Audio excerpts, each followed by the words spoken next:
Good afternoon, everyone. Thank you for joining us today.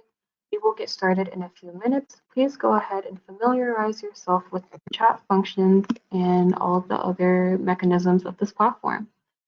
Thank you for joining us today.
Hello, everyone. Let's go ahead and kick it off.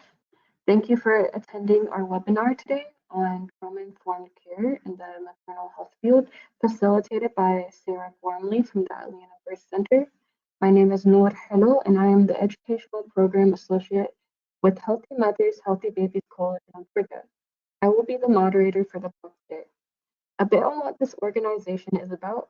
The Healthy Mothers, Healthy Babies Coalition of Georgia, or HMHBGA, has been around since 1973. Our mission is to improve maternal and infant health through advocacy, education, and access to vital resources. We accomplish this mission through advocacy and collaboration with Georgia lawmakers and by serving Georgia communities in several different ways. We are excited for Sarah to lead our session today. Please familiarize yourself with the chat box, and we will have 10 minutes in the end to ask all of these questions. With that, I turn it over to Sarah. Thank you. Hello, everybody. My name is Sarah. So I'll just kind of start off for a moment introducing myself and talking through my background and how I got to kind of where I am now with this work. So about a decade ago, I worked as a trauma-informed yoga teacher. And I worked mostly with nonprofits. So I began an experience working with an organization called Haven Atlanta, that works with survivors of sex trafficking and prostitution here in Atlanta. And so I was working as a trauma-informed yoga teacher with them and noticing many women going through the perinatal period in their organization. And that kind of coincided with when I was becoming a childbirth educator and a labor doula.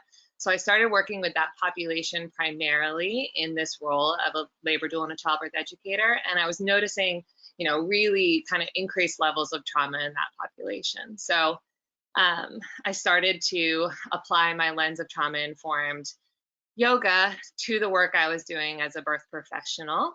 And eventually that turned into starting a small nonprofit called the Atlanta Birth Project that focuses on providing trauma-informed labor doula support to underserved communities here in Atlanta. So doing that work as a labor doula was incredibly fulfilling, and I learned so much, but I recognized that I really wanted to have more of a wider scope in being able to support trauma survivors through the perinatal period. And that led me to pursue my master's degree in social work. So I'm currently just about finished with that. And in that role have been incredibly lucky to serve as a community health worker for Atlanta Birth Center, our freestanding birth center here in Atlanta, Georgia. So that's kind of the background that got me to this work and where I'm able to implement a lot of this perinatal trauma-informed care focus now. So learning objectives for today, we're going to define trauma and trauma-informed care in the perinatal context. We're going to look to understand the effects of trauma on the physiological process of childbirth, really zooming in on a special focus in the labor and delivery room, recognizing birth-specific common reactions to trauma, and then listing strategies for integrating trauma-informed care into clinical practice. So this is where there's a lot more work to be done in order to become trained and educated in some of these skills and tools for integrating trauma-informed care into clinical practice. But I'm hoping to give you guys a really good starting off point for things that you can do to begin to work into clinical practice and also practice as a birth professional. So defining trauma and trauma-informed care in the perinatal context. The study of trauma is a multidisciplinary field that has evolved rapidly over the last 25 years. There are many different definitions of trauma, as well as many different ways to experience it. At its foundation, trauma is the human experience of an actual or perceived threat of danger that overwhelms a person's usual coping ability.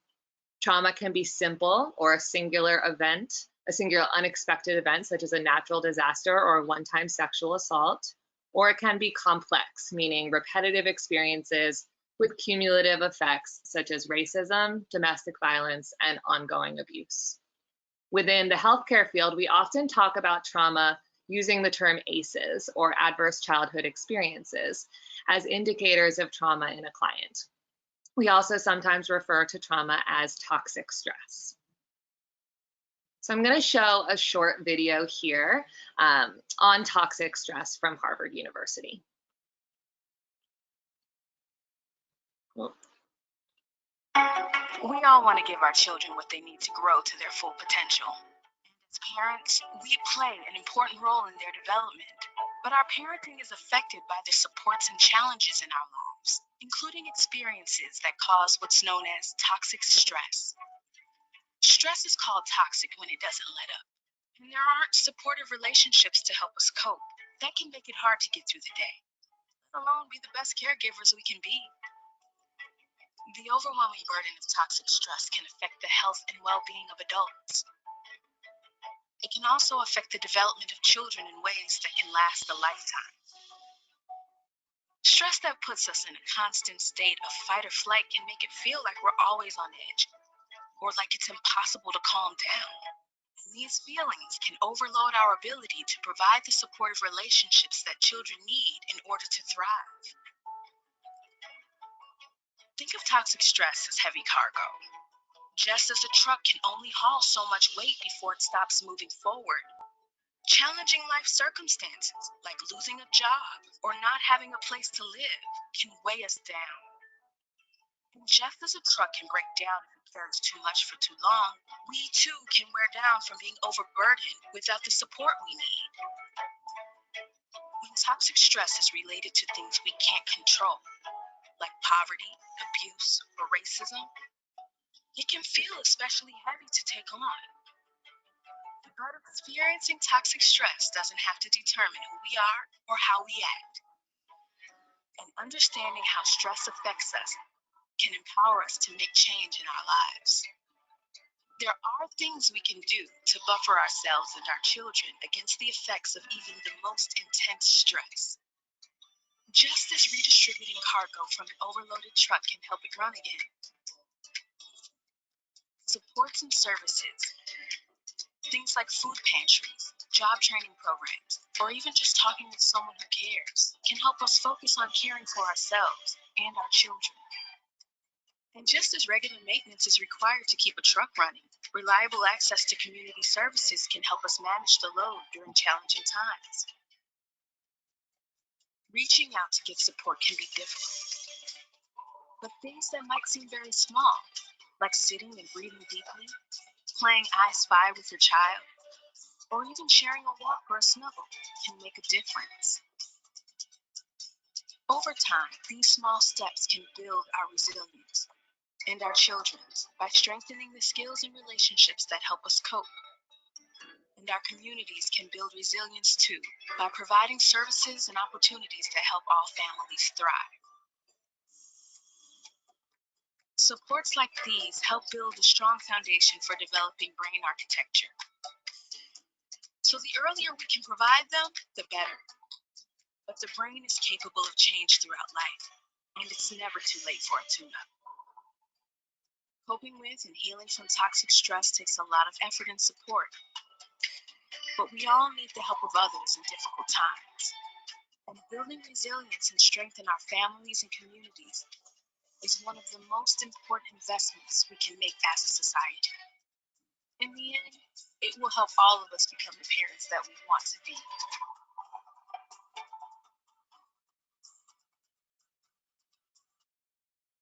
All right, so that video gives a good introduction to some of the causes of toxic stress, and especially some of the systemic causes of toxic stress. So another way of looking at this, especially in the healthcare field, is to look at adverse childhood experiences, or ACEs.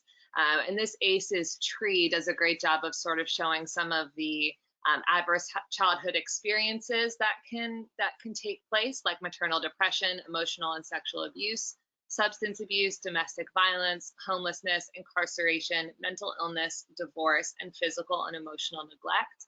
And it also focuses on the adverse community environments, more like the roots of the tree: poverty, discrimination, community disruption, lack of opportunity, economic mobility, and social capital, poor housing quality and affordability, and violence.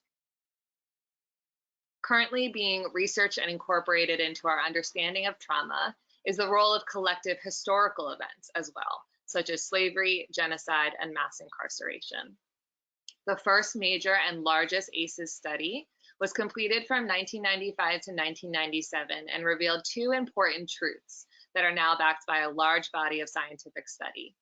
These truths are that ACEs are very common, much more common than the original creators of that first ACEs study believed they would be, and that ACEs increase the risk of adverse health outcomes and adult disease.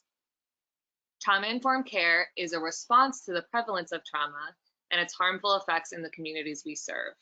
It is the transition from a mindset of what's wrong with you to what happened to you. Trauma-informed care views trauma as injury rather than disorder. So when looking at trauma, we can better understand it by considering the Substance Abuse and Mental Health Service Administration, or SAMHSA's 3 E's of trauma. SAMHSA has a lot of really great guiding principles that we're going to look at today. So the 3 E's of trauma: what is the traumatic event? How is it experienced? And what are the effects? So for example, if we're looking at a miscarriage, a trauma that many of our clients as birthing professionals may be bringing with them into a subsequent birth experience, we would look at the event, the loss of a birthing person's pregnancy or fetus, experience, feeling fearful for the safety of the self or fetus, bleeding or physical sensations in the body that have to do with labor and contractions, shock and sorrow at the loss.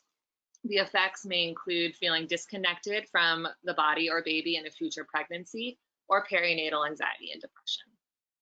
It is important to note that what might be traumatic to one person may not be traumatic to another. Trauma is rooted in how how it's experienced by the individual, not by how traumatic a community or society may perceive the experience to be.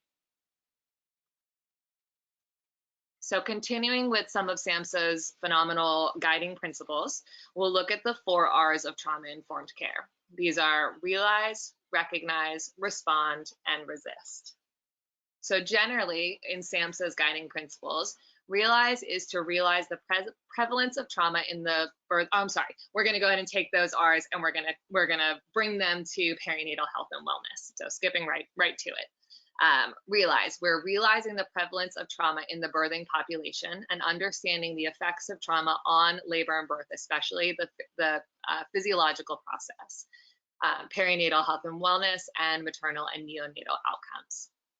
Recognize is becoming familiar with potential triggers for trauma survivors in the perinatal period, as well as common reactions to trauma and how to recognize a trauma trigger or echo. Recognize also includes routine screenings for trauma alongside proper support for potential disclosure. Respond is to utilize trauma-informed approaches, such as motivational interviewing and mindfulness and grounding techniques to support birthing people with histories of trauma as they navigate the perinatal period. And resist is to implement systems of care that actively resist re-traumatization in the perinatal period. So let's go a little bit deeper into those, starting with realize.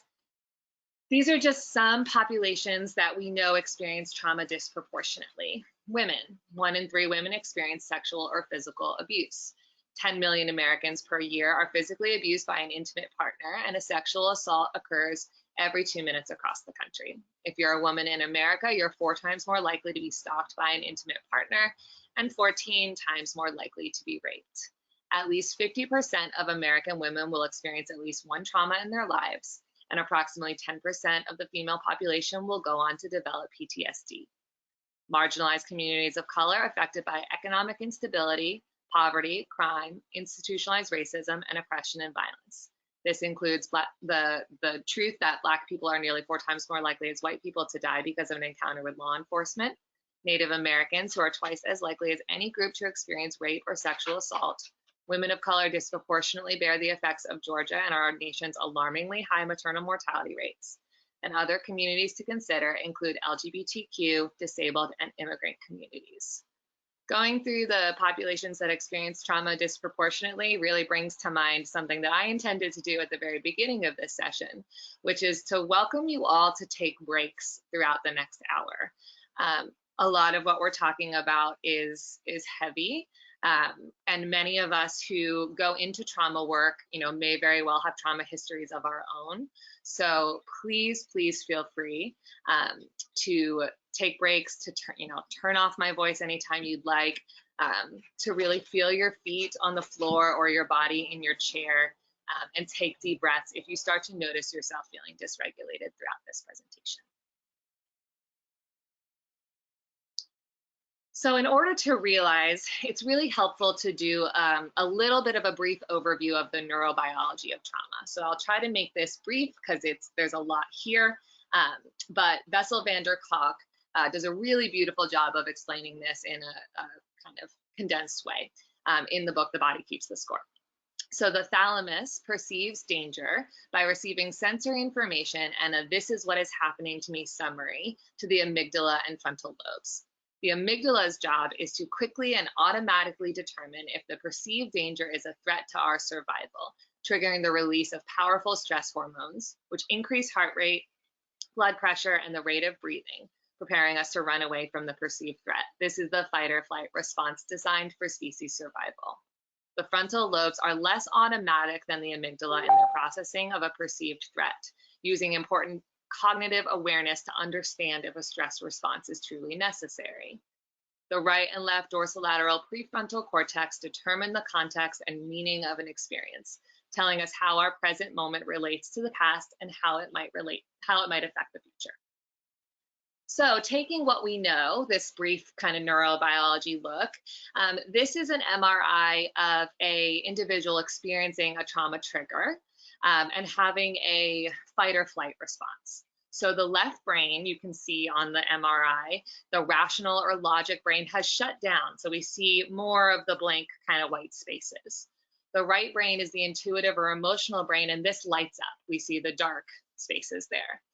The timekeeper, which is the right and left dorsolateral prefrontal cortex, which determines the context and meaning of an experience, shuts down so that the amygdala struggles to make a distinction between past and present. This is really, really important. Reduced activity in the frontal lobe compromises the critical balance between emotion impulse and rational cognitive awareness. We see that imbalance in the MRI. The amygdala is activated, overwhelming the frontal lobe and triggering powerful stress hormones and a nervous system fight or flight response. Reduced activity in the thalamus makes it difficult for an individual experiencing a trauma trigger to take in new information about a perceived threat. This is an MRI from a freeze or dissociative state. So there's so much more that we could talk about when it comes to dissociation, especially in the context of labor and delivery. But just for now, I just wanted to show you guys an MRI in which an individual's experience of freeze or dissociation. You see that really so many of the brain functions shut down and do not fire. So, for example, in the traumatic event of a car accident, a fight or flight response would include an individual having a hyperactive stress response that might support that individual in getting out of the crash car to safety, a really intelligent response by the body for species survival. If it was not possible for the individual to get out of the car, they might then go into a freeze state in which the body recognizes that it must shut down in order to preserve energy and protect the individual. Again, an example of the dissociative state being a very intelligent stress response by the body. When we talk about trauma-informed care, we hear a lot what fires wires, which means that when neurons fire in the brain, they wire together as a neurological response to stress. The body stores this information so that it can use this coping technique if it encounters a similar traumatic stress in the future. Trauma can alter the way that the brain responds to stressful stimuli, resulting in elevated stress hormones that can have a damaging effect on an individual's physical and emotional health. So this is when we bring that knowledge back to that toxic stress video. Many elements of pregnancy and birth in America can be particularly triggering to trauma survivors, resulting in trauma echoes or flashbacks that overwhelm the body with stress hormones that, as we know as birth professionals, can slow the process of birth. So let's talk about that for a minute, just a really quick kind of childbirth education 101. We know that oxytocin is the hormone of love that contracts the uterus and keeps labor moving in the direction we want labor to be moving in. We know that oxytocin works synergistically with melatonin, meaning that the more melatonin you have in your body, the more oxytocin you have in your body. Melatonin, of course, is released in dark spaces when individuals feel safe and calm. These, kind of reinforce to us that we know that as mammals, we prefer to be in safe spaces in order for our bodies to release oxytocin and for birth to continue to progress.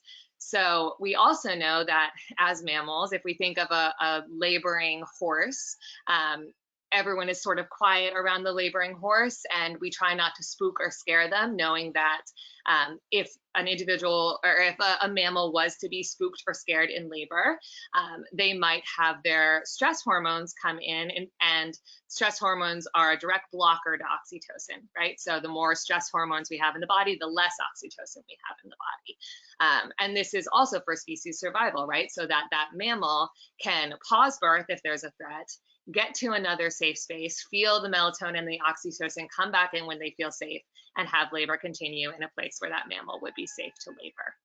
So coming back, during a trauma trigger echo, the brain on trauma may struggle to differentiate between past and present, strike a critical balance between emotion, impulse, and rational cognitive awareness, and be limited in its ability to take in new information about the perceived threat. So something to keep in mind when we think about what's going on in the body physiologically during labor and what could be happening during a trauma trigger or echo. Trauma survivors who cope with trauma through dissociation may experience a divide between their sense of self and the sensory life of their body. Yet another challenge for trauma survivors in labor. So, you know what, I'm gonna skip this for the sake of time. Sorry, guys. And just use this as kind of a summary. So whenever we feel threatened, actually, no, I'm not going to skip it. Sorry, there's too much good stuff here. Okay, so the social engagement system and polyvagal theory. The social engagement system depends on the ventral vagal complex to signal our emotion or fear through facial expression and tone of voice. We detect and express our emotions with subconscious expression, and we seek out help before progressing to the fight or flight response. The polyvagal theory holds that we are keenly attuned to social cues in our environment, and that the warm, calm, loving voice and expression of another can make us feel safe and relaxed, while being ignored, disrespected, or met with harshness or unkindness can cause us to feel angry or sad. A trauma-informed birth professional understands the importance of recognizing social engagement cues and responding immediately with reassurance, coping mechanisms, and anchoring techniques to keep a survivor from progressing from that original social engagement response to the fight or flight phase, where we know that the stress hormones are coming in and potentially disrupting oxytocin when experiencing a trauma echo. Side note, trauma-informed doulas and nurses are very well equipped to do this with the amount of one-on-one time they spend with their clients in labor. So I'm going to skip this to keep moving. Okay.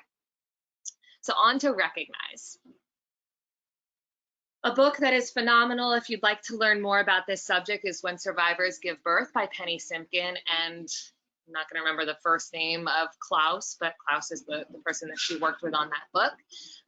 Lots of really great examples of accounts from her own experience as a doula of women with past sexual abuse. Sorry, truck going by.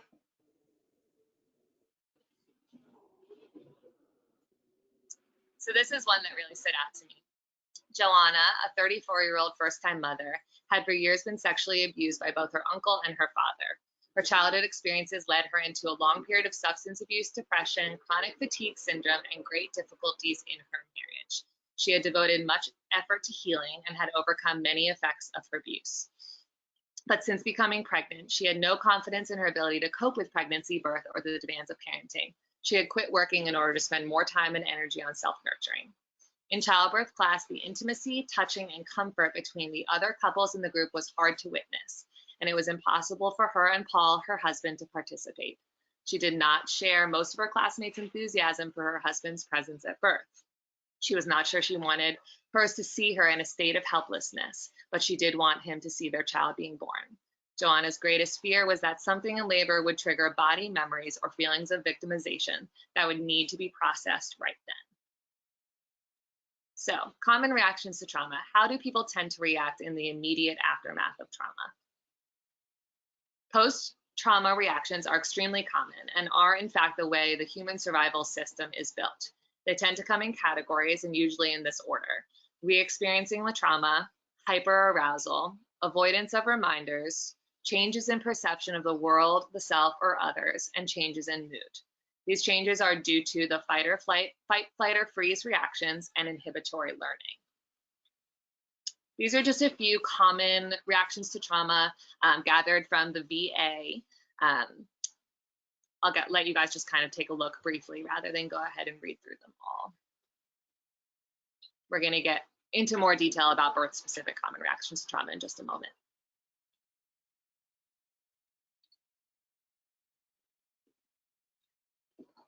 Okay. Trauma reactions are meant to assist us in adapting to the environment. Once trauma is emotionally processed so that we can adapt accordingly, negative reactions tend to decline over time. The reactions may persist and become PTSD. This is more likely if there is no space to emotionally process, trauma continues to recur in the environment, or avoidance persists. It is extremely important to note, and one thing I really want everybody to take away, especially as we build our awareness of common reactions to trauma in birth, that most survivors of trauma are resilient. 87% of people have trauma histories. Only 13% of these go on to develop PTSD.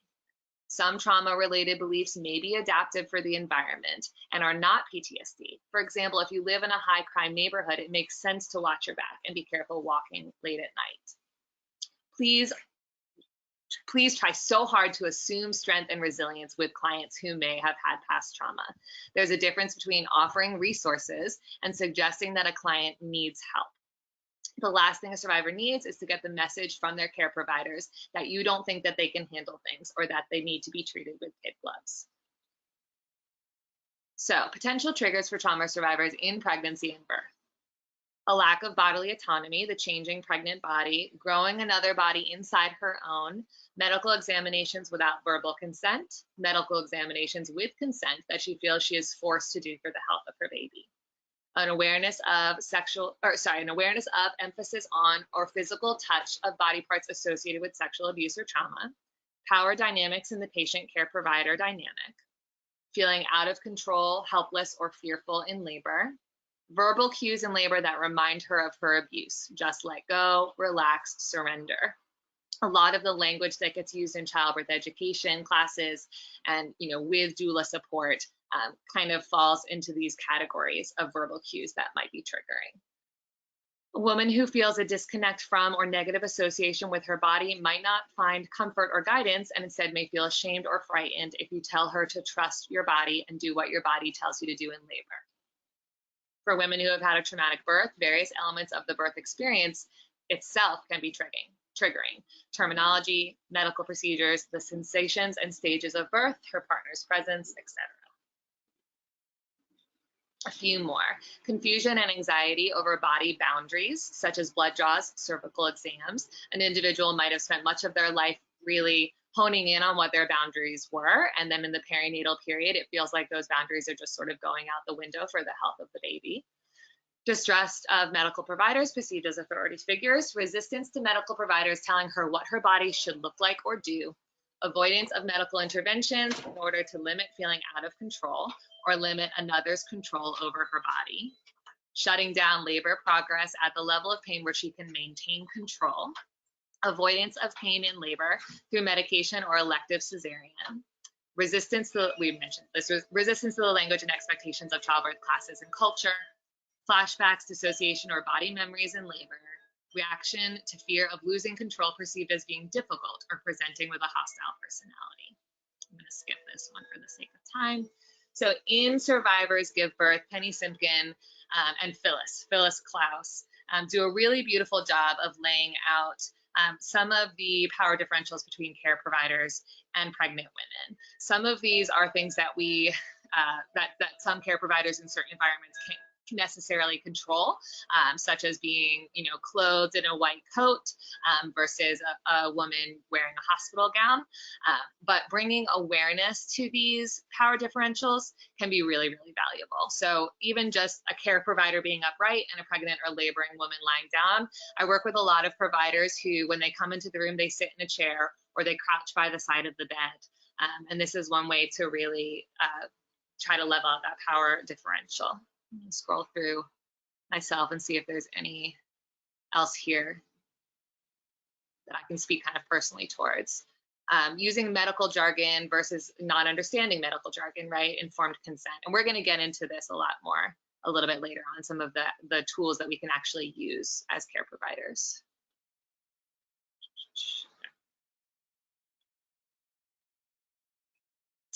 Trauma and the socioeconomic environment. So consider an individual with a high ACE score, high adverse childhood experience score. This individual may have grown up without stability in their home life, possibly moving from foster home to foster home or needing to prioritize personal safety at home as a child, compared to an individual who did not experience high levels of trauma and had more stability or safety at home. This individual may not have grown up with the ability to spend time preparing for school exams, getting parental signatures on forms, etc. As a result, an individual with high ACEs might not appear as prepared in the healthcare setting. A trauma-informed perspective does not assume that an individual with a high ACE score will be prepared, but instead realizes that past trauma may be affecting how the individual is presenting in the institutional environment. Again, this phenomenal paper on trauma-informed care in Medicaid populations brings this, or kind of nails this home. Exposure to trauma can lead to physical changes in the way the brain responds to stimuli, processes information, and makes decisions. To individuals who have experienced trauma, the world can seem an unpredictable, unsafe place where danger may lurk in every corner. As a result, these individuals may be emotionally volatile in a variety of environments, including the care delivery setting, have difficulty following through with treatment plans, and/or frequently skip appointments, often causing them to be labeled by healthcare practitioners as non-compliant. So part of recognizing a trauma reaction has to do with looking at things that we might otherwise think of as personality traits and applying a trauma-informed lens to understand that trauma might really be at play. So we now have an introductory understanding of what happens to the brain and body as a result of trauma, as well as general common reactions to trauma and challenges or triggers that survivors could encounter specifically in the perinatal period. In order to recognize a trauma reaction, we apply this understanding as we encounter different behaviors, emotions, and responses in our clients. Reframe how you engage with clients who may appear cold, distant, or untrusting, easily agitated or frustrated, or unmotivated or uncompliant. This is how we apply a trauma-informed lens. So I'm going to skip through this, but just a note to say that a trauma-informed organization also recognizes the presence of burnout or secondary trauma in its care providers, right? So to be trauma-informed is also to look at secondary trauma and its warning signs within yourself and your organization. So that could be a whole nother presentation, but just, going online, there are some really great surveys and little tests you can take to kind of get a score on secondary trauma or burnout as a care provider. Respond and resist.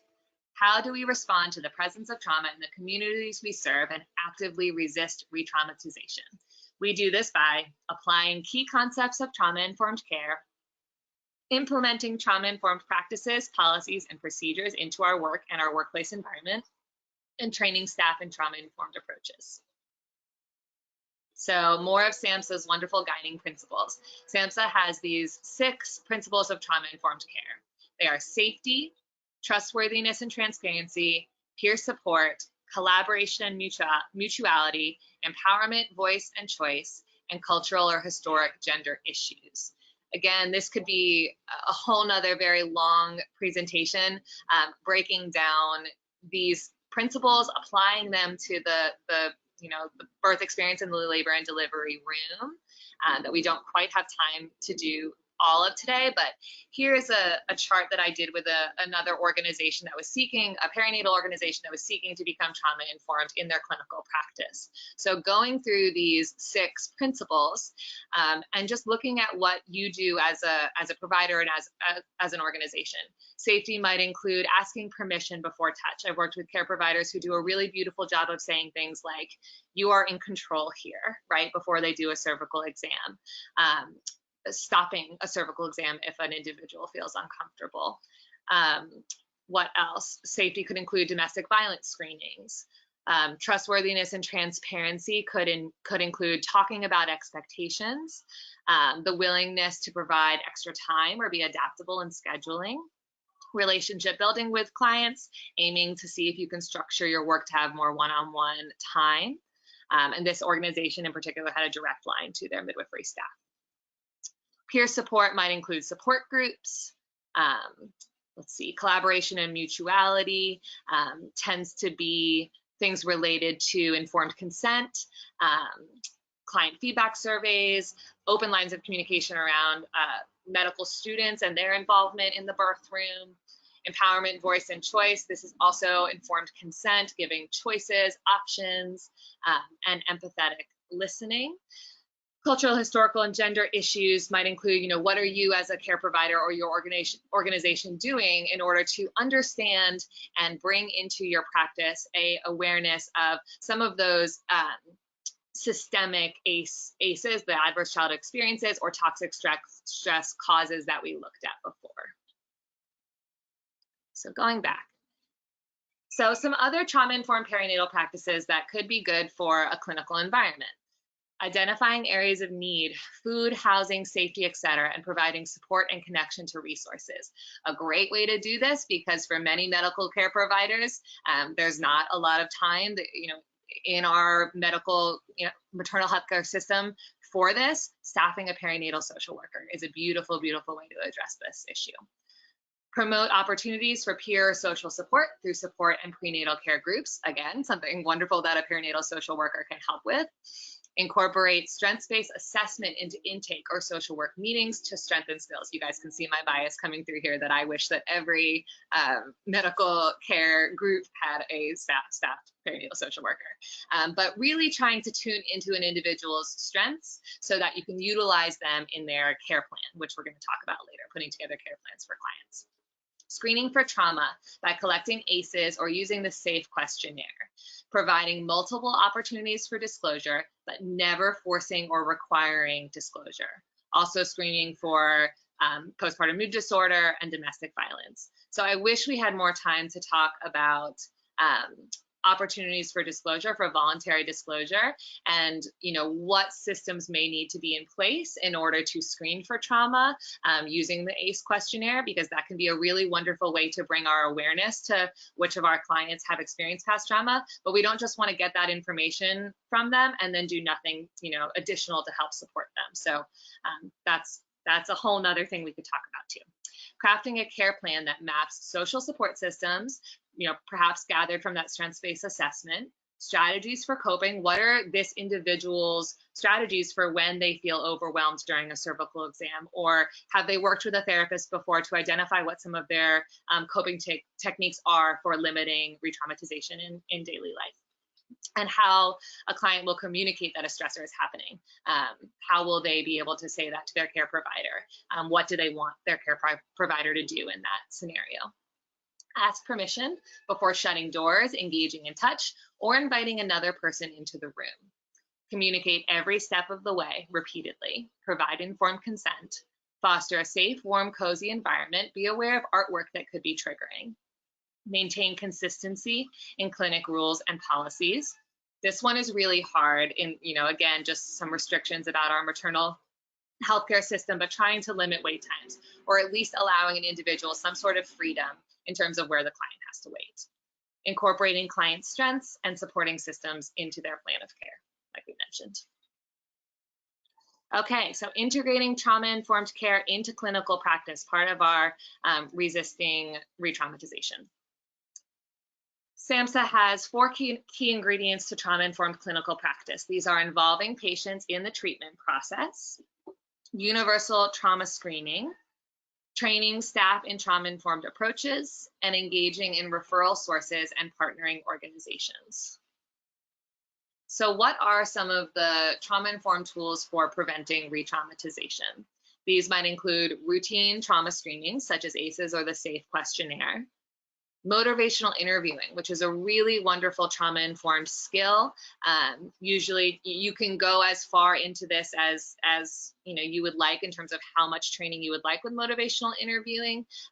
There are some that you can find online that are just a few hours long. There are others that are usually geared towards therapists, psychotherapists that are like week-long trainings for motivational interviewing, but a basic understanding of motivational interviewing is a really wonderful way to have difficult conversations with clients in which essentially as a care provider, you would like your client to do something that is in their best benefit, but you want to do that in a trauma-informed way that respects their autonomy and truly believes that ultimately, even if you may have evidence to support what you're recommending, a deep-seated belief that it is their choice to make whatever decision is best for them. So motivational interviewing has to do with kind of like sentence structuring and different sorts of ways of crafting a conversation in a trauma-informed way in order to hopefully elicit some sort of positive change in your client. Mindfulness and grounding techniques. So trauma-informed yoga, this is a really great place to learn some of these techniques. Mindfulness and grounding techniques include basic breathwork exercises, a 10-second exhale as a really simple one, belly breathing, deep belly breathing, 3-part breath, belly, ribs, chest, grounding techniques. One that I use often with trauma-informed birth work is just naming things in the room. So naming colors, naming sounds. There are lots of different structures for that, where sometimes it's like 3, 2, 1, like you name 3 colors, 2 sounds, 1 thing you see, to really try to reorient a client to their current environment, understanding what we know about the neurobiology, that it's difficult for someone experiencing a trauma trigger or echo to take in new information about what's going on around them, right? So this is an attempt to safely guide them into the present moment and out of a trauma trigger or echo. Client care coordination teams. Client care coordination teams are formal structures in which you work with different client care organizations in order to meet a client's needs. So say you work with a Medicaid population, and you partner with a nonprofit organization that provides support and services to low-income communities. You might have a formal client care coordination team between your organization as a care provider and that nonprofit in order to make support more seamless.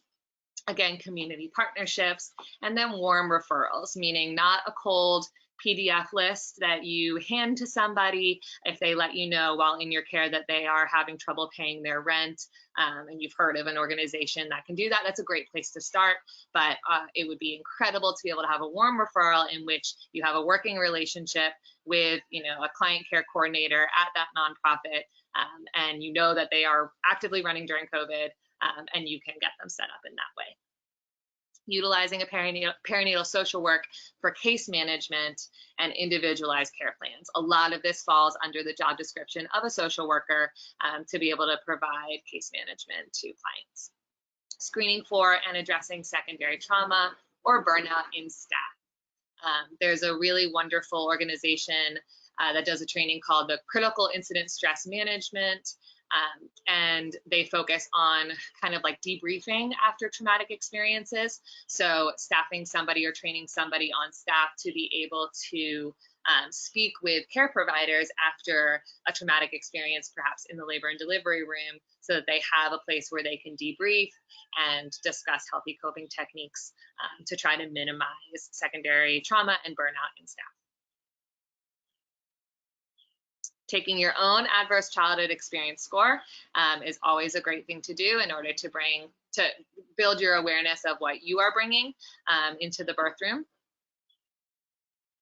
And then this is what to consider in creating an individual plan of care. So again, I completely understand that in our maternal health care system, there doesn't always feel like there's a lot of time to be creating an individual plan of care for each client. Birth professionals, this is something that we can do. Doulas can do this, social workers can do this, and depending on how much one-on-one time you have with a client, a care provider could try to do this. So the goal here is to create a plan of care that might go into an individual's chart that helps them to receive unique care around past trauma. So how will you emphasize or employ trauma-informed tenets? Safety, autonomy, choice, collaboration, trustworthiness and transparency, peer support, empowerment, and cultural competency, with and for this client. What are the client's strengths? How can we highlight them? Do they have a meditation practice that works well for them? Are they in a supportive relationship, and can we include their partner? How can we work with pre-existing strengths in order to support that client? What is the client's toleration of medical procedure? Do we need plan modifications or extra visit time? Can we add 15 minutes onto their blood draw so that they don't feel rushed, and that we can support them with some of their client strengths, like maybe breath work that they know, in order to make that medical procedure, in order to resist re-traumatization in that medical procedure? Are there any difficulties with compliance? How can we problem solve them? So rather than writing a client off for being non-compliant, how can we utilize our own awareness of trauma, not making assumptions, and maybe not having any conversation in which we address trauma alongside compliance, but just problem solving and bringing our awareness of past trauma, helping that to shape our behaviors and our attitudes when we're engaging with a client who may appear non-compliant. Who will be involved in her care? What is her comfort level with disclosure to others on her birth team? Discuss confidentiality. So this one is really important. If past trauma is disclosed, either voluntarily in conversation or through screening, through an ACE or a SAFE questionnaire screening, who is she comfortable with knowing that this has been disclosed? Letting her know who's going to have access to her chart if it's going to be in her chart. If you're her doula, talking through her comfort level with you telling her nurse, right? Or telling an anesthesiologist if they're coming in, and it would be helpful for them to take, a couple breaths and move a little bit more slowly with the client. So talking through that with your client and then putting that into the plan of care. What connection to resources will be helpful? Public welfare programs, counseling, support groups, childcare, doula support. I think it's Maslow's, I never say that right, hierarchy of needs, right? We would love to be able to focus on healing and all of these other things for clients, but if their immediate needs are not being met, then that's where we really need to look first. So part of trauma-informed care is making sure that a client has connection to resources for all of their needs. Does this client need additional education or support for perinatal mood disorders? Educational resources, additional EPDS screenings, that's the Edinburgh postnatal depression scale, to do screenings for perinatal mood disorders, support groups, or therapeutic or psychiatric intervention. Okay, so that's actually all that I have for slides. And we are just about at 10 minutes for questions. So I would love to open up questions. I would love to know if anyone wants to share, what your background is. Who here is a medical care provider, who here is a birth professional, who here is a mother. I'm very curious about that, but also would love to answer any questions that people might have. Thanks for your presentation, Sarah. Go ahead and drop your questions in the chat box. Sarah, we actually already have our first question. Do you want me to go ahead and read it out loud to you? Awesome. Oh, there we go. Oh, so cool. Yes. So the first question is, do you have a template of a plan of care for a future client? I don't actually, and this is on my to-do list like now to make it a little bit more formalized. I tend to just, in the work that I do as a social work intern right now, I kind of just list out, I use those questions that I included at the end to just sort of put together a document, but I will let Nor know when I have formalized that, and I definitely intend to build out training on this subject and provide more resources for people who want to use care plans with their clients.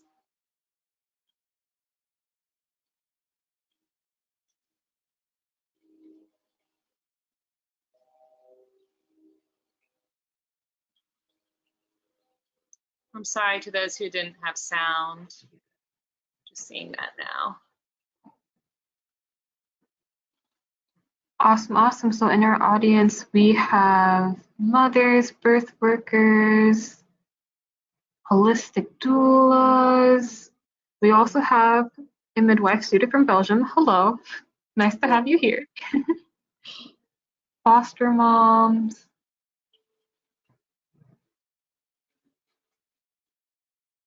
Awesome, licensed professional counselor. That is fantastic. I actually have a personal question, Sarah. Sure. Do you have a story or an experience you don't mind sharing about a client and maybe like how it was like a really difficult situation when it came to applying like a trauma-informed care practice and how you went about that? Sure, yeah. Let me think. So one thing that comes to mind for me, especially in terms of reframing like client behavior from a trauma-informed lens. So I was supporting a client with past medical trauma, and we transferred, from a out of hospital birth location to a hospital birth location, which is already, can be traumatizing, or definitely providers need to do, extra work in order to limit re-traumatization when there's, need for medical intervention that was unplanned. That client epidural failed, which is also another time when it's, it can be difficult to support a client with past trauma who is, limited to a bed, not getting the pain relief that they're seeking, and needing to try to use personal coping techniques, but often struggling in that scenario. So in that scenario, that client experienced a trauma trigger, and her trauma trigger came across to the staff and everybody around her as just anger, right? It was explosive anger. And this client, it was such a wonderful person who I'd never seen her experience anger in all of our working together. We hadn't really identified that as like what comes up for her as a trauma trigger, but it was clear to me that that was sort of what was happening. And we had discussed ahead of time her comfort level with me sharing her own disclosure, sharing that she'd experienced past medical trauma with care providers around her and nursing staff in the case of a hospital transfer. And so I was able to take both the nurse and the anesthesiologist out to the hallway and explain that there had been past trauma, and try as much as I could to reframe what was coming across as just really aggressive behavior to the staff.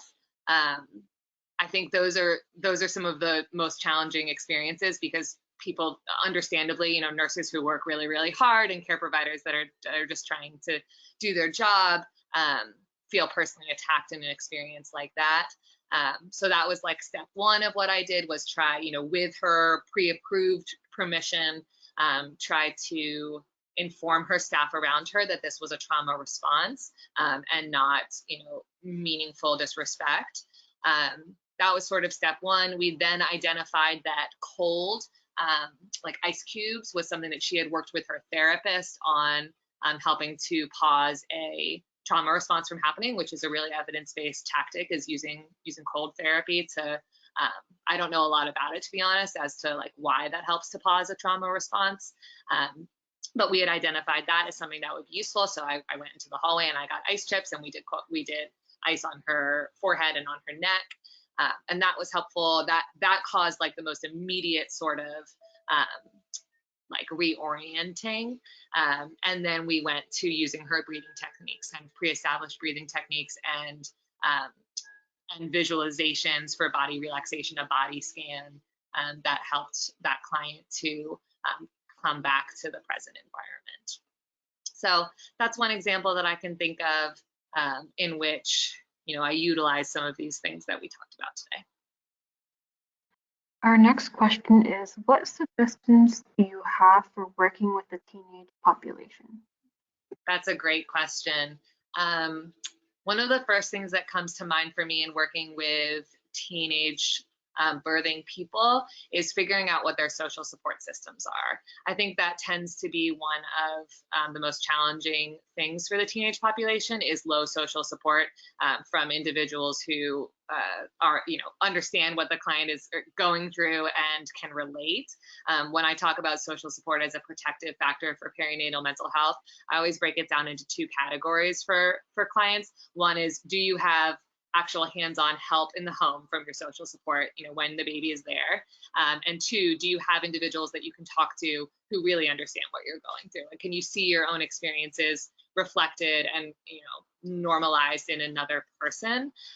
So we have some really wonderful online support groups for teen moms that are running right now in Atlanta. That would be probably the first thing that I would do, is get that individual connected to social support systems that are really relevant for them. For a teenage mom going to a general support group with, parents moms whose partners are really involved, pregnancies that might have been planned, people who are feeling excited about it, that can just feel more alienating and isolating than having not gone to a support group at all. So that's one of the first things I think about. Doula support, of course, would be something I would immediately try to get that individual connected to. Childbirth education and doula support, as those are two really strong protective factors for increasing positive birth outcomes. I'm trying to think what else. And then kind of everything that we've talked about in terms of like looking at the individual's strengths, assuming resilience, right? That would be a big one for a teenage mom, not assuming that this individual needs your help or needs all of these things. They might have friends who have gone through this experience and are their age. They might have a doula already. So assuming resilience, providing resources where they need it, and working on that individualized plan of care. That's a great answer. Our next question is, how do you suggest we introduce the topic of trauma to the mothers we work with, especially when we have such a short time frame with them? What are the key questions we should be asking initially? That's a really good question. Sorry, Nora, I couldn't hear you there for a second. Were you asking do you partner? How do you suggest we introduce the topic of trauma to the mothers we work with, especially when we have such a short time frame with them? I'm sorry, Nora, I'm having trouble hearing you. I'm sorry. Is it okay if I just go through the questions? Yes, go ahead. I'm sorry. No, no worries. I can hear you fine now. That's probably my fault. Do you partner with other medical professionals, naturopaths, example, therapists, acupuncturists, herbalists, birth workers? If so, how do you implement them into your care for clients? Yes, absolutely. Taking, as holistic an approach to your client's health as possible, I think really includes partnering with medical professionals. I would say focusing on those warm referrals, making sure that if you send a phone number to a client, that maybe you've given that referral a heads up, that they already know that that client is coming through. That makes a huge difference. Let's see what else. How you implement them into your care. Yeah, I think care coordination teams when it's necessary, which is usually when you have like organizations that you're working with, and then warm referrals. I'm going to read the next one. In regards to debriefing following a low or traumatic event in labor and delivery, what are some points you'd absolutely address or strategies to implement for supporting staff, including OB providers and even techs? Would you do individual debriefings for nursing? This is a great question. So I'm actually starting that CISM training next month, in which I hope to have much more tangible skills for helping individuals in the immediate aftermath of a traumatic experience. My understanding, to be perfectly honest, my limited understanding of debriefing is that it's not actually the most evidence-based for support post-trauma, that like especially forced debriefing may actually have similar sort of negative consequences as forced disclosure around a traumatic experience. So that's something I'm interested to learn more about as I begin that CISM training. It seems to me, just with my limited knowledge right now, that talking through social support systems and healthy coping techniques for processing a traumatic experience would be two things that I would address, or strategies that I implement for supporting staff. Using that strengths-based assessment to see what already works for that client, what has helped them when they've had difficult or traumatic experiences potentially in the past, reminding them of those positive coping techniques, giving them resources. There is a really great organization that's through the CISM training that does free debriefing after a traumatic experience virtually. I'll send that to Nora if I can find it. I used it a couple months ago and they were great. So that's an option if you don't have anybody staffed who has training in that, would be to just refer to that organization that can do debriefing.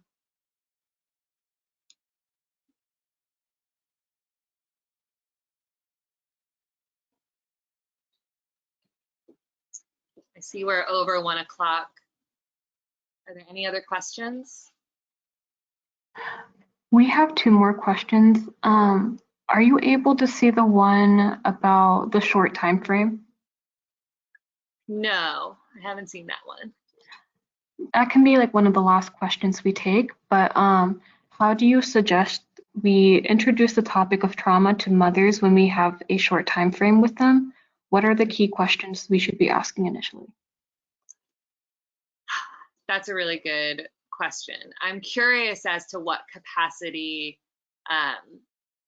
this individual will be working with a client, whether or not we're talking about like a nurse who's only engaging with an individual like through their labor, or if it's like a doula that might be around for a few months. It seems to me, I think one of the most important things would be working within your scope. So if you utilizing other professionals in order to provide longer term services would probably be my recommendation. Like, you know, you certainly, if you're not trained as a trauma-informed therapist, you don't want to be providing, you know, that kind of care. If you're only able to be with somebody for a short period of time, then I think using those warm referrals and getting people connected to longer term support systems would be really helpful. And then I think just using your own, you know, applying these trauma-informed tenets to the work that you are doing with that client in that short period of time. You may be focusing more on just avoiding re-traumatization in the short period of time that you're with somebody, rather than, you know, some of the other R's.